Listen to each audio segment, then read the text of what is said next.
అందరికీ నమస్కారం. మన కథలో ఛానల్కి స్వాగతం. ఒక చిన్న గ్రామంలో ఒక చిన్న బాలుడు ఉండేవాడు. ఆ బాలుడికి ఒక ప్రత్యేకమైన స్నేహితుడు ఉన్నాడు. అది ఒక పెద్ద పచ్చని చెట్టు. ప్రతిరోజు పాఠశాల నుంచి వచ్చాక ఆ చెట్టు కిందకి పరిగెత్తుకుంటూ వెళ్ళేవాడు. దాని కొమ్మలపై ఊగేవాడు. దాని చల్లని నీడలో కూర్చొని కథలు చదివేవాడు. కొన్నిసార్లు దానితో మాట్లాడేవాడు కూడా. నువ్వు నా బెస్ట్ ఫ్రెండ్ అని చెట్టుని హత్తుకునేవాడు. చెట్టు కూడా తన ఆకులను మెల్లగా కదిలిస్తూ అతనికి చల్లని గాలి ఇస్తూ ఆనందపడేది.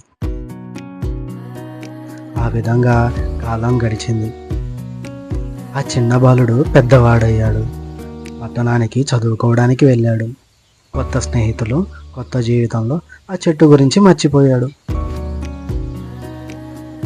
చెట్టు మాత్రం ప్రతిరోజు అతని కోసం ఎదురు చూసేది. గాలి వీచినప్పుడల్లా నా స్నేహితుడు ఎప్పుడొస్తాడా అని అనుకునేది. అలా కొంతకాలం తర్వాత వేసవి కాలం, ఎండ మండిపోతుంది. పనులతో అలసిపోయిన యువకుడు తన పాత గ్రామానికి వచ్చాడు. చాలా అలసడగా చెమటతో తడిసి నీడ కోసం వెతుకుతున్నాడు.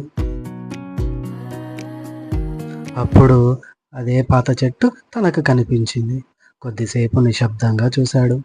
మెల్లగా వెళ్ళి దాని కింద కూర్చున్నాడు.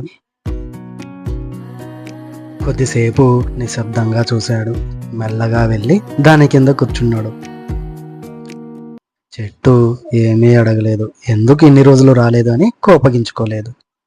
మళ్ళీ తన ఆకులను విప్పి అతనికి చల్లని నీడ ఇచ్చింది.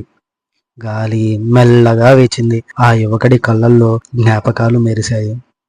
తన చిన్ననాటి నవ్వులు, ఆడుకున్న రోజులు, చెట్టుతో గడిపిన సమయం. అతని హృదయం ఒక్కసారి కదిలింది. నేను నిన్ను మర్చిపోయాను, కానీ నువ్వు మాత్రం నన్ను ఎప్పుడూ మర్చిపోలేదు అని చెట్టును హత్తుకున్నాడు.